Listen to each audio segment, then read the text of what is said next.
Okay, so this video has a bit of a dual purpose to it. For one, it's been 2 weeks since my last upload and I haven't made enough progress on the cars to warrant another video. But I do watch this YouTube channel called Aging Wheels and I'm a huge fan of it. And I've always wanted to do something he does called a fleet update, because I realize now that there's enough cars in general states of disrepair or disassembly where this is literally a fleet of shit boxes.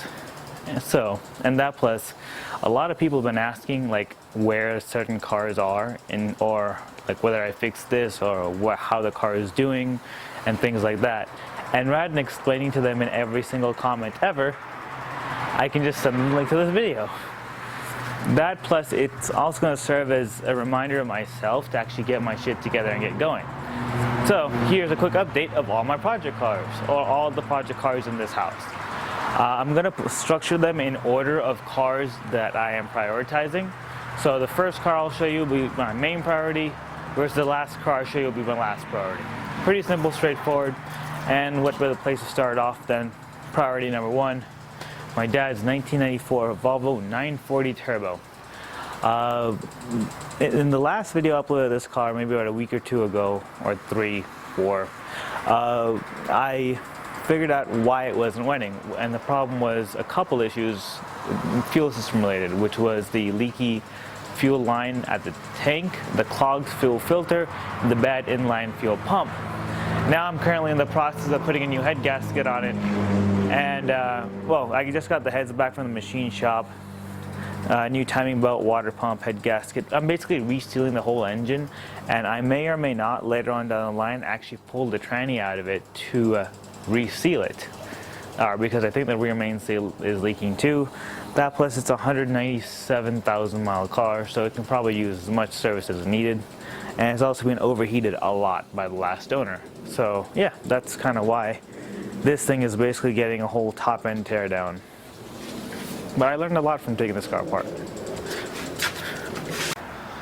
Okay, this car right here is my number 2 priority. It's the car I've probably been spending most of my time on. It's the car that I want to get running more than anything, but it is still going to be my number 2 priority. This is my 2000 Ford Mustang V6 with a 3.8 liter V6, the Tremec T5 transmission that I'm in the process of turning into a drift car. The last time a video was uploaded on this car was like 4 years ago, but I've actually made a lot of progress. It currently has a new clutch in it. The tranny's been rebuilt by this place out here in Vegas. It's got Ford Performance internals in it. New clutch, had the flywheel resurfaced, has headers. I basically resealed the valve cover gaskets, rear main seal, oil pan. I've done a lot since the last video. I haven't recorded a lot of it, but this car has been a really big step in like fixing up my mental health, believe it or not. Just the idea of one day getting this thing running and drifting is something that I think about a lot. And again, I pulled the tranny out of this thing 4 years ago, and I'm finally in the process of putting it back in. It's literally in there. Some of the bolts are in, but it's currently still being held up by the tranny jack. But I'm making progress on it, and I'm really proud of that. But yeah, hopefully this should be running within soon. It'll be that Volvo will be running first, and this one will be running next. And I want to take this to Vegas drift so bad. Document my whole like drifting journey. There's a lot of videos actually been filmed with this car. I just haven't had a chance to edit and upload it and get it into like a good, cohesive, coherent video. Once I have enough to have a beginning, middle, and end to it, I'll start uploading on this car. The thing is, like, every single part is taking so much longer because, again, it's been 4 years since I've really, truly touched this car, and a lot of stuff is missing. Like, I put my flywheel in after I got that resurfaced, then to put the clutch in, I was missing the bolts that hold the pressure plate to the flywheel. I spent like 3-4 weeks trying to order them from Ford. They kept sending me the wrong part, so then I finally just went to some random hardware store called McFadden's here in Vegas, and I ended up buying like some probably the wrong head but correct thread pitch, diameter, and length bolts, like some hex head bolts, and that's what I used. That'll be in the video, but like just trying to get a car running after it's been sitting and after you've forgotten how most of it went together is actually a lot harder than you think. Like, that memory of what you're doing really helps, and not having it makes it so much more difficult. Anyway, this will be running. I can guarantee you that. I'm going to get this car running. So now these next two cars are probably going to be third and fourth place. Maybe a tie for both. See, it's a nine. Talking Honda. It's a 1995 OBS F-150. It's got the 300 straight 6, also known as the 4.9 liter inline motor, and it's a stick shift. And I bought it for the express intent of towing my Mustang when it becomes a drift car. I'm planning on buying a trailer at some point. You can tell it's kind of in rough shape. There's little holes in the headlights and stuff like that. The grill is totally fucked. But I bought it for two very specific reasons. One being that it is a stick shift, and two being that it's a straight 6, which is supposed to be like the most reliable combination possible. 3 is that it has a flatbed on it. When I got it, the Facebook ad had this giant rack on it. We actually ended up having to cut it off with an angle grinder because it was welded to the actual flatbed of this truck. This truck actually used to belong to a welding shop out here in Vegas, and they just got tired of it. It's overheating. Well, it's overheating a bit, mainly because of the fact that the radiator is ruptured and they never felt like fixing it. So they were just like driving it, putting coolant in it, driving it, putting coolant in it. So once the Mustang and Volvo are running, this and the Accord are probably going to be tied for my next priority list. This one I'm going to be putting in new water pump, new radiator. I'm basically going to be rebuilding the whole cooling system like I'm doing in the Volvo. The Volvo is getting a complete and total rebuild of its whole cooling system, like water pump, radiator, every single hose, thermostat, fan, clutch, everything is being replaced in that, and the same thing is going to happen here. I'm going to do a compression test on this one because I don't think I'll need to take the head off of it and actually have it resurfaced and change the head gasket, mainly because of what I've heard of the straight 6 motors. But I do want to double check to make sure that there is enough compression in this thing, because, you know, it's been overheated a lot, and I'm not 100% sure how many miles it has. I think it's around 160, 70,000-ish. But again, it's 170,000 miles of not being loved and being used as a beater work truck. And you look on the inside of it, it definitely is a beater work truck. But I like it. I've wanted a truck for so long, and I've wanted an OBS in particular for so long, and to get one for like, I think it was $800 or $500 when the ad said $1,500. Like, even in this condition, running and driving during like a post-COVID world, getting one like this it was a steal I couldn't pass up. I do have some little KC slim beam lights I got for it and some other small stuff. I might do some light off-roading, some fire trails and stuff with Steven with his Tacoma. But I don't know, I'm just happy with it. It's 2-wheel drive though. Yeah, so it probably won't be good at 4-wheel drive or off-roading stuff. But who knows, maybe one day I'll convert it to 4-wheel drive. But as far as cars goes, as far as a vehicle that's main job is going to be towing my Mustang on our trailer, I couldn't be happier with this, to be honest with you. I feel this is the perfect truck for me. There have actually been a lot of people asking about this car. This is my mom's, I guess technically mine now, 1991 CB7 Accord. It's got an F22 motor in it. It is an automatic. And no, I have never gotten it running outside of maybe 2 times 10 years ago. I'm going like third. This is 4th priority, maybe 3rd.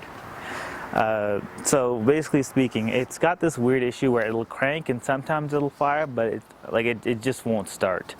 I'm going now that I've actually been learning a lot more about cars, I'm going to actually try and show what I've learned by actually taking the motor out, taking everything apart, finding out exactly where the issue is, and basically try to turn this into a reliable daily driver for a friend of mine who is currently recovering from a pretty nasty motorcycle wreck. But yeah, this thing is definitely going to be running soon. Hopefully. I say that every year. But I've taken the fuel tank out of this thing, switched the fuel pump a couple times, checked electrical connections. Right now what I'm thinking it is the distributor. I know these old cars were like a weird distributor setup, and if the distributor gets fucky-wucky, the car won't run. Obviously, makes logical sense. But in this particular case, I started working on this car when I was like 18, 19, I'm 28 now. I've learned a lot in the past few years that I didn't know back when I last fucked with this car. So hopefully I can figure it out. But yeah, it is sitting on Volvo, like early 2000s Volvo S40 BBS wheels, which are the exact same bolt pattern as this car, which is 4 by 114.3. I did strip it out. But I'm probably gonna put the interior back in it. I kind of want to turn this car into like a bit of like the mods that I want to do to a car, but I generally wouldn't do it to my own car. Like I'd like to put some fucking Raceline coilovers on it, or I'd like to like paint it white and maybe do like a Gundam paint scheme on it. So the hood will be red, the roof will be blue, have like a yellow hood scoop on that one side, lower it a bit. I don't know. I'm not too completely sure what to do with this car. My general idea is I want to fix it and give it to my friend so that he can actually or sell it to my friend. But I don't really know what he's thinking right now and how his recovery time is going. He got pretty fucked up. But yeah, it's a Canadian car, 1991 EXR. Everything's in kilometers. I don't even think I can get a key or recall information from an American dealership that's in this region code. So anyway, that's this thing. Now on to the next couple cars. Okay, so this car right here is my 2001 Lexus IS300. It's probably the car that I've learned the most, or I don't know, it's a car that has a lot of good and bad memories tied to it. I learned a lot about myself and the world with this car, as weird as that sounds. I sort of came into my own as being a car guy, and this is the first car that I really modded. It's the first car I took to Vegas Drift, despite it being an automatic with no LSD. And I don't know, I've beaten the fuck out of this car. I got it from a stance boy, so it was already messed up when I got it. But I did mess it up quite a bit more. It's covered in like etchy anime stickers, or hentai basically. I bought my first brand new set of wheels for this car, which are the add-ons on the rear, which I ended up crashing into a curb and destroying. I've taken this car into a ditch a couple times. I've cut into it. I put a carbon fiber hood on it, only to have it fly away and flip back on me. And yeah, so this hood is currently just on here, just so like it looks like I have a hood. The actual carbon hood is sitting in a shed. The bumper is currently falling off with every IS300. It has the Lexus LS400 big brake kit on it with EBC rotors, EBC pads. I put the side turn signals off a Scion XB because they are the same ones that the Altezas in Japan had. It has LED taillights in the rear. It has a little like baby roof wing right here. Got some more anime stickers on it. Ultimately speaking, I had a lot of big plans for this car because I always wanted a car with a 2JZ, and I got a car with a 2JZ, and I proceeded to destroy it. Eventually, I do want to pull this thing apart, pull the motor out of it, and build it. So like that's like the whole forged internals aspect of it, and convert it to a manual transmission and turbo it. I sound like every single 2JZ owner or IS300 owner ever, but I still have a lot of big plans for this car. It actually does run and drive, believe it or not. The only reason it's parked right now is because the hood hinges on that side are completely destroyed, and the hood catch right there is destroyed. Basically, when the hood came up, it destroyed the hinges, and also the hood latch just let go. So my dumbass put a $1,200 or $1,400 carbon fiber hood on here without doing the aero catch or the hood latches or hood pins. And I regretted it, not even 19 hours later. But yeah, this is my car. I love the thing. I'm gonna get it back up and running, even though right now it's sitting in the weeds. I do still want to get this thing going. It is running and driving, so it doesn't need any major work to get it to be drivable, but I'd like to turn it into the vehicle that I want it to become. And it's not that far away from being that. But yeah, it's at like 225,000 miles on a 2JZ that burns like double oil what it should, gets terrible gas mileage. I can guarantee you the piston rings on this thing are gone, like complete and total garbage. And like I painted the calipers teal, like, and it has TN Flex D coilovers too. Like I did a lot of work to this car, and yes, it does say I like Kenta on the hood.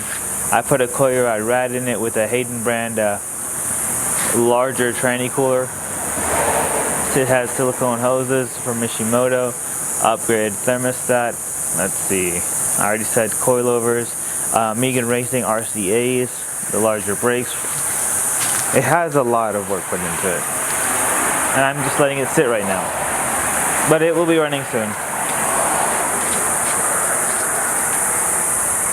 So this one right here is probably one of my cooler, more rare cars. It is a 2002 Ford Focus SVT, or SVT Focus. I think you might have seen the video on my channel where I replaced radiator and some other stuff on this car, and I blew it up that same day after I got it running. Head gasket just went, car said gave up. So I'm probably going to pull the motor and rebuild it on this one. That plus, like, if you look, the valve cover and everything has been off this motor for a while, coming up on a year now. So I'm not gonna lie, this car has been neglected quite poorly by me and the last owner, but mostly by me, considering I disassembled it and never really put it back together. Overall, this is a car I really wanted as a kid growing up. I love the whole hot hatchback thing, and me growing up in the 2000s with like the whole like Fast and Furious franchise, hot import hatchback badassery and stuff. It was either this or a Civic, and I'm a Ford fanboy from the beginning, so it had to be this. And we never got the ST, well, until like way later in the US, so this is kind of the closest we got. It's got the Cosworth head.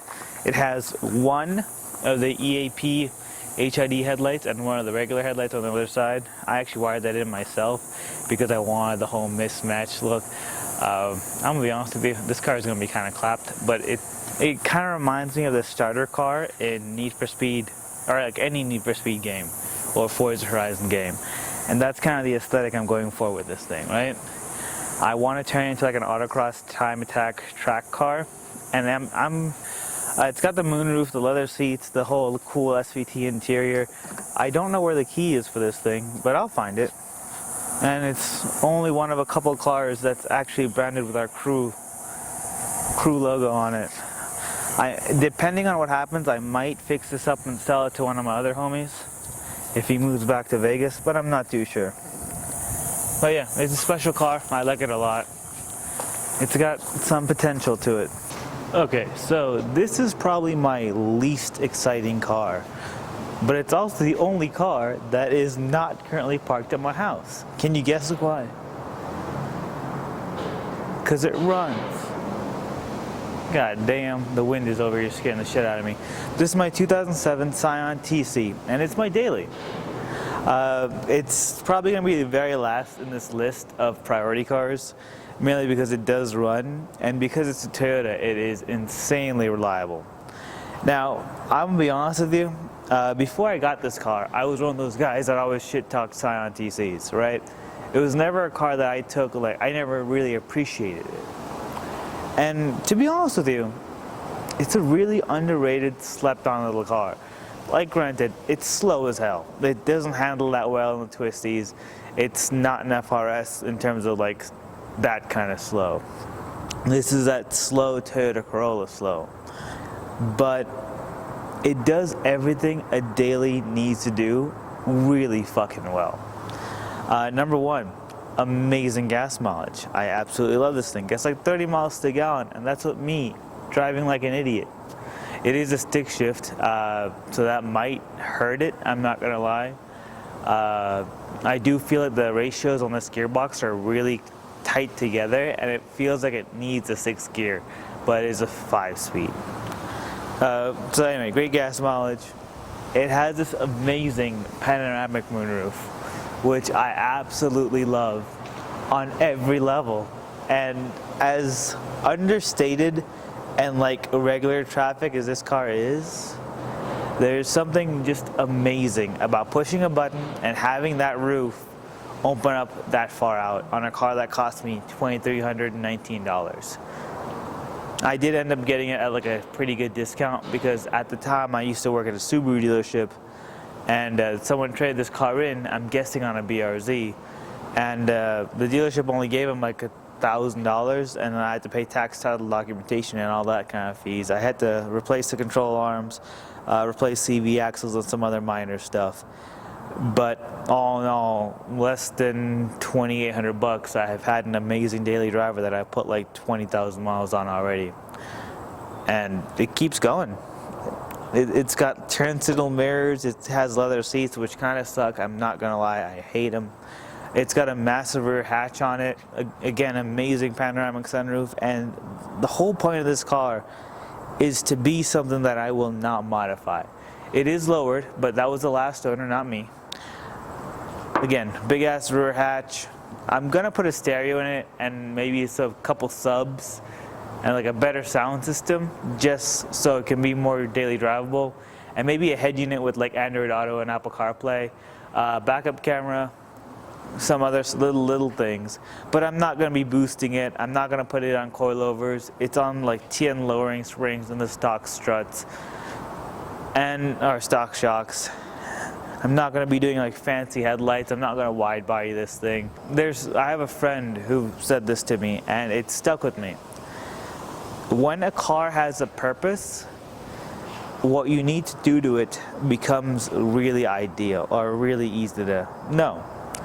And this car's purpose is to get me from work every single day, there and back. If someone has to go to the hospital, I can take them in this car. I know it's going to start every time. It needs motor mounts. I probably should replace the shifter linkages. It's a little floppy. Probably needs some new sway bar end links. But like, it's minor maintenance, and I'm working on it. Yes, this car is the last on my priority list, as in I've had the parts to do the stereo in my bedroom for like months, and I still haven't done it. And yes, like I have the sway bar end link sitting in the trunk, and I still haven't put them on. Or like, I have a new clutch master cylinder. Since I replaced the slave cylinder, I thought I might as well do this master cylinder like 2 weeks later. It's been like 4 months, and I still haven't done it. But this car just keeps on going, and it goes really well. Like, AC blows cold, like it runs, it's reliable, good gas mileage. It's like, I want to do a whole video on just how important a good daily driver is, and this car has inspired me. Like, I used to be that idiot that would modify everything, and like, oh, I daily my race car, I daily my slammed car, I daily my drift car. And having a good daily has helped me realize just how fucking stupid that is. Like, goddamn. I love this thing, dude.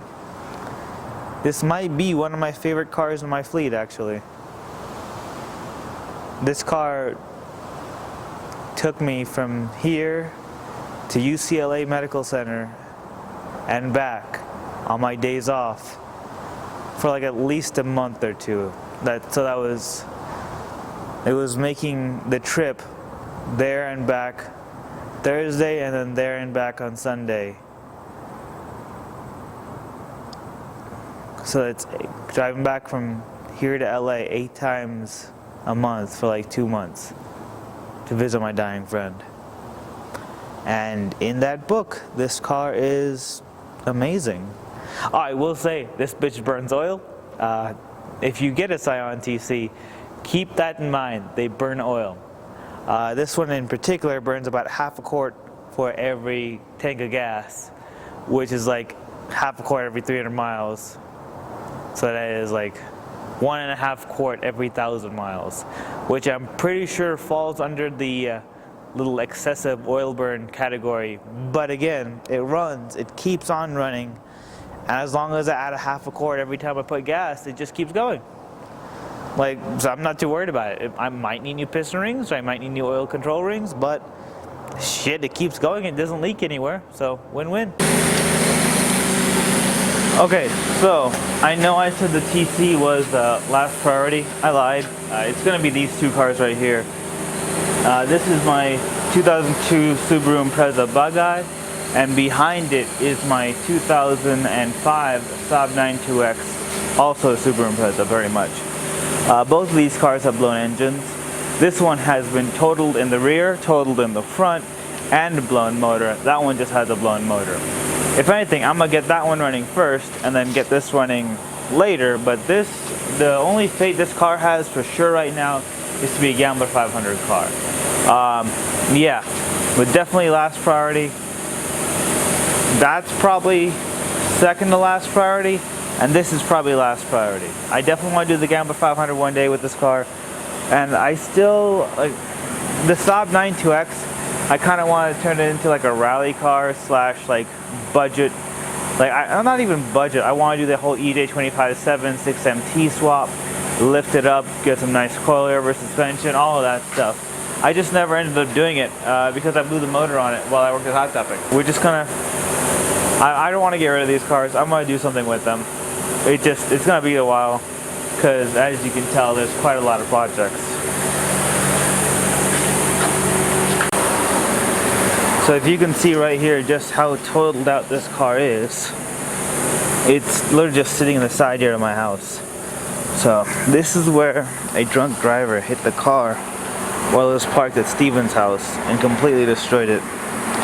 Rear bumper's gone. It's basically not the same shape as a Subaru Impreza anymore. You can see just how destroyed that is. I feel like the number one thing for this car should be the Gambler 500 series. And after we do the Gambler, maybe we'll turn into a pickup truck. Because that seems like it would be a really fun little thing to do, to turn into a truck. I think this is some kind of sports team. I don't know, it was on there when Steven got it. We never bothered to take it off. And this right here is the Saab 92X. Again, another car that I have a lot of really fond memories with. I literally got this car so I can take my dogs with me places. Those dogs are since dead. Both of them actually. Both of those two dogs are dead. Their names are Misty and Duke. Love them very much. But yeah, this car is kind of the car that this and the IS, both are cars that I learned a lot about myself in. I grew as a person. I've made quite a few videos on this car already, in terms of like modifying it and things like that. But again, a lot of good memories. Both of them are EJ25 cars. Both of them are NA. I'm gonna bring this one back probably more as an actual drivable vehicle, and then that one is probably gonna come back as a Gambler car. This is probably gonna be the least professional shots because like these two cars are kind of in a very confined space, and it's really hard to get good video on the cameras. But yeah. This one will probably need a whole new engine. This one might be able to get it with a rebuild. Or maybe an LS swap, who knows. But yeah, this one's body is actually really clean. It just needs the engine done to it. But yeah, that's about it. These two again are probably last priority.